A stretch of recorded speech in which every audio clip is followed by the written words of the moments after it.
De Marea no Concello de Cambados e tamén con xente das mareas de todo o Salnés tiña dous obxectos fundamentais. En primeiro lugar, reunirnos cas traballadoras do mar, tiñamos unha finalidade moi concreta e era escoitar, en primeiro lugar, que foi algo que non fixo o goberno socialista, escoitar as traballadoras e os traballadores do mar antes de producir unha subida brutal que nos entendemos e non xustificada da cuota de autónomo. Pensamos que era necesario incrementar as prestacións, pero que eso non podía vir acompañado dunha subida que non era equiparable ao resto dos traballadores autónomos. Nos pensamos que, en primeiro lugar, era necesario consensuar unha posición de pescadores e a partir de aí levar a cabo unha subida que fose gradual e que fose solamente a que fose consensuada e que fose proporcionada ao incremento das prestacións. É necesario mellorar as condicións de vida das traballadoras do mar, é necesario mellorar as prestacións as que teñen dereito en caso de baixo de enfermidade e é necesario, sobre todo, mellorar as súas condicións no que atinxe a xubilación, cando chega o momento de rematar de traballar. Pero iso non pode ser a costa dunha subida brutal e non consensuada. Nos, por lo tanto, o que lle reclamamos ao goberno socialista é que de forma inmediata modifique o Real Decreto que regula estas cotizacións para que se adapten á subida que levaron o resto de traballadores e traballadoras autónomas e que, por lo tanto, non se cargue sobre os ombros das mariscadoras un conxunto dun esforzo fiscal que ten que ser distribuído equitativamente. Por lo tanto, eso foi o que consensuamos con elas, o que nos levaremos ao Parlamento Galego e o que formará parte tamén da nosa posición política para levar ao Congreso dos Deputados. Tuvemos tamén unha reunión, e agora estamos precisamente no local dos comerciantes de Cambados tratando esta cuestión, cos comerciantes da zona para tratar temas que nos parecen fundamentais para dinamizar o Concello local. Para empezar, necesitamos unha reforma da lei estatal que establece os períodos de rebaixas, porque pensamos que se establece unha competencia inxusta entre as grandes superficies e o pequeno comercio. Nos pensamos que hai que potenciar o comercio de proximidade, o comercio local, e os comerciantes non poden competir con determinadas condicións que se lles impoñen con relación ás grandes superficies. E, por lo tanto, é necesario acotar o período de rebaixas para que podan competir en igualdade de condicións. A liberalización que se está producindo no sector solamente beneficia as grandes multinacionais en detrimento do comercio local e desde Marea pensamos que é necesario fomentar, alentar e alumiñar o comercio local porque aquí é onde está a vida, aquí é onde se produce, onde se xenera riqueza, aquí é onde se fixa a poboación, aquí é onde se empregan as mulleres e os homes con mellores condicións laborais, que non esquezamos que o pequeno comercio xera mellores condicións de traballo que as grandes empresas, as grandes superficies, as grandes multinacionais e, por lo tanto, este é un sector que temos que cuidar e, por lo tanto, necesario reformas xa desde este momento para producir isto. Miramos tamén algunha cuestión adicional que vos comenta Juan Rey. Outro problema que temos, por exemplo, de internet, que hai empresas multinacionales que están traballando, vendendo por internet, o que están facendo é a súa problema fiscal fora de España. Iso estamos tendo un gran perjuicio do que é o tema fiscal, ser pouco competitivos con esas empresas multinacionales. Outro tema importante que estamos tendo é as falsificacións. Esas falsificacións están mermando o comercio minorista. Está habendo moita falsificación e queremos que ten que haber un maior vigilancia desas falsificacións. Creo que iso é o que hai que poñer encima da mesa. Tamén temos outros problemas que son a mellor a nivel local, como poden ser tasas de agua, ou energía, ou comunicacións, que temos que empezar a estudiar e a traballar para ser máis competitivos. Falaremos de máis cousas, pero, bueno, en principio, o tema de internet, o tema da lei do ano 2012 que foi aprobada, a liberación de rebaixas, onde estamos propoñendo que se volva outra vez a estudiar este tema e poñer un tempo máis limitado nas rebaixas para que non exista unha información equívoca tanto nos consumidores ou como nos clientes. Eu creo que é unha forma de empezar a traballar e que, como se nos damos unha volta por o que é comarca de Salnés ou na propia localidade de Cambados, vemos que hai grandes vacíos onde hai locales en alquiler, locales en venta. Quer dizer que estamos perdendo unha actividade económica importante e un revulsivo para o pueblo. Pouco máis.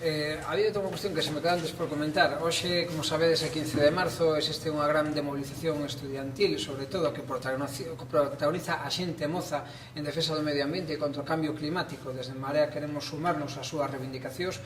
Non hai planeta B, non hai plan B, e, polo tanto, correspóndenos a todas e a todos corresponsabilizarnos no futuro climático e no futuro ambiental deste planeta. Neste sentido, hai unha loita ambiental que leva desenvolvida a sociedade civil na ría de Pontevedra durante as últimas décadas que ten que ver con relación á ENCE e tamén ten relación que ver co sector que acabamos de estar esta mañán, que é as mariscadoras e a riqueza dunha ría como a de Pontevedra que non está en mellores condicións precisamente por unha industria contaminante na propia boca da ría. Pois ben, o goberno socialista, como sabedes, acaba de decir que cambia de posición con relación a manter a posición do Partido Popular de Mariano Rajoy con relación á prórroga concedida a ENCE.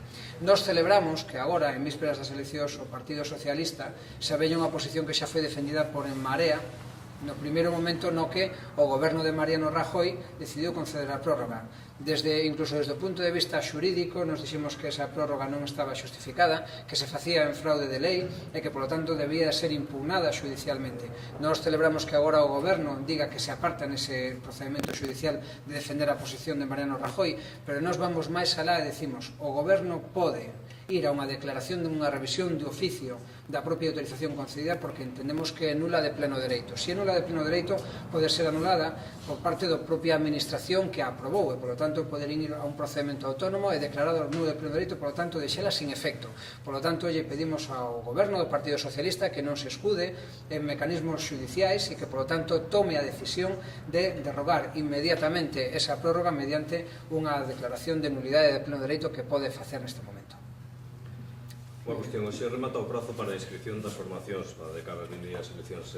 Cabe algunha posibilidade de algún último momento, algún último movimento de última hora para agrupar a candidatura, que non existan dúas candidaturas?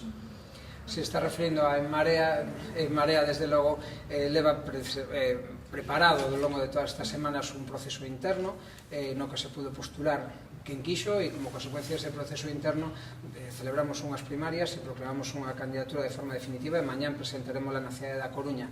Pensamos que esa candidatura é representativa de todo o espacio político de confluencia que foi o que impulsou a Marea. A Marea a nivel galego non é máis que unha sorte de marea municipalista como supón ser Compostela Aberta ou a Marea Atlántica e, polo tanto, e como consecuencia de ser así, esa lista está composta por xente que procede de 17 mareas municipais diferentes e que procede tamén de todos os espacios políticos que forman hoxendía o espacio político de Marea e, polo tanto, entendemos que esa candidatura representa plenamente a unidade do espacio político de Marea. Cree que esa división pode afectar o voto de esquerda? Nos pensamos que a cidadanía vai saber recoñecer perfectamente en Marea todo o traballo feito durante 2 anos e medio, durante o tempo da legislatura tanto na galega como nas Cortes Xerais e que, polo tanto, o refrendo será no conxunto a unha candidatura que é Marea, que recolle os valores, que recolle os principios e que recolle o programa do que foi hasta este momento o noso contrato social e o que será a partir do 28 de abril un contrato social coa cidadanía de Galicia na defensa dun espacio de xustiza social, de mellora das condicións de vida da xente e, desde logo, a mellora da cohesión territorial e das posibilidades de desenvolvemento do noso país. Despois de preguntar, despois do 28 chega maio, eleccións municipais, como cree que esta ruptura vai afectar tamén a formación que vostede lidera? Ben, nós pensamos que o respaldo cidadán que esperemos recibir o 28 de abril cohesione definitivamente o espacio político. E, desde logo, desde Marea non aforraremos esforzos para apoiar as candidaturas municipais. Xa saben que contaremos aproximadamente con 150 candidaturas, cando no ano 2015 apenas chegábamos a 80. Este paso cuantitativo é tamén cualitativo, porque supón un espacio de traballo unitario que no conxunto do país se leva producido durante estes anos.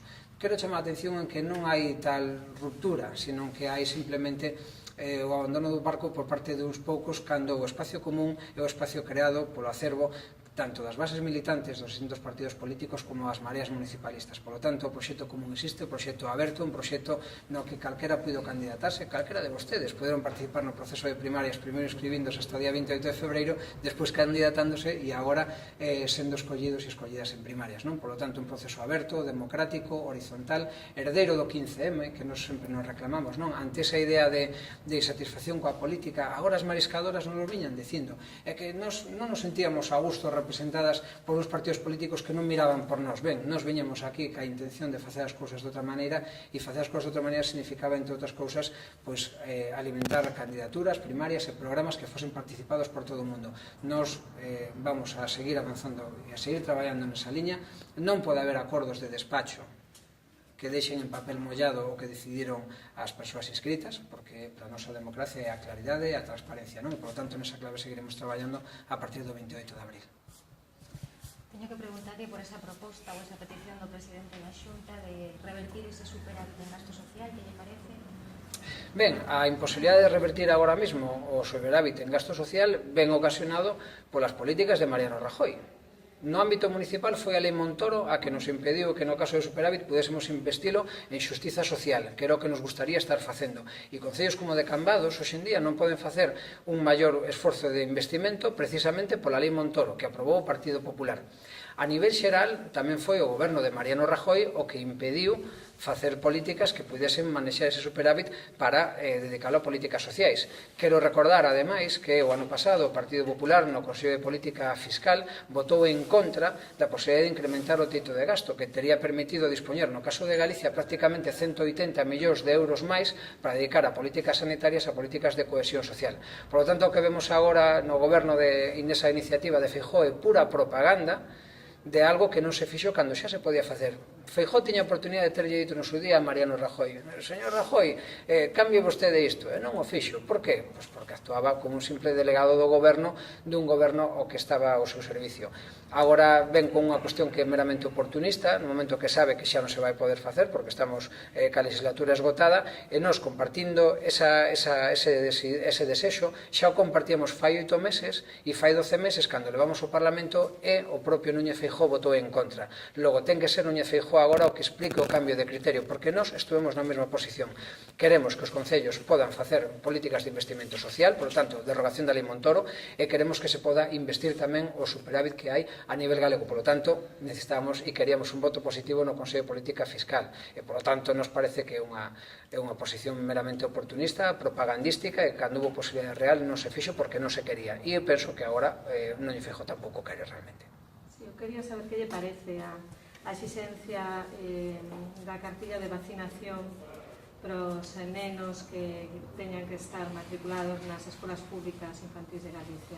Pois nos apoiamos todo tipo de medidas que, respaldadas por a Organización Mundial da Saúde, vayan a favor de políticas de seguridade e de sanidade pública que leven a que doenzas que xa estaban prácticamente erradicadas non podan rebrotar de novo. Por lo tanto, esa medida parece-nos positiva e, por lo tanto, apoiaremosla na Cámara Parlamentaria cando xa ese debate e, desde logo, nos parece que é unha medida positiva.